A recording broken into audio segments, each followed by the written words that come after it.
ഞാൻ നിന്നെയില്ലേ ഭക്തനായി തിരഞ്ഞെടുത്തു. എന്നെ ആരാധിക്കാൻ നിന്നെ ഞാൻ പ്രേരിപ്പിച്ചു. നിന്റെ കർമ്മപ്രവർത്തനങ്ങളിൽ പ്രശ്നങ്ങൾ പരിഹരിക്കാൻ നിന്നെ ഞാൻ സഹായിച്ചു. താമസിയാതെ ഞാൻ നിന്റെ വിഷമങ്ങൾ നീക്കി നിന്റെ ജീവിതം സമാധാനപൂർണ്ണമാണ്. നീ വളരെ കാലമായി കാത്തിരിക്കുന്ന ഒന്ന് ഞാൻ നിനക്കായി നൽകും. നഷ്ടപ്പെട്ടതിനെക്കുറിച്ച് സങ്കടപ്പെടരുത്.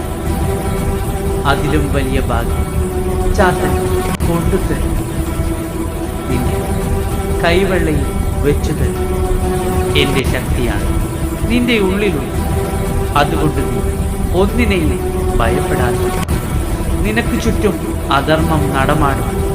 എന്നിലെ കാളികാ തത്വത്തെ ഞാൻ നിന്നിലേക്ക് ആവേശിക്കും.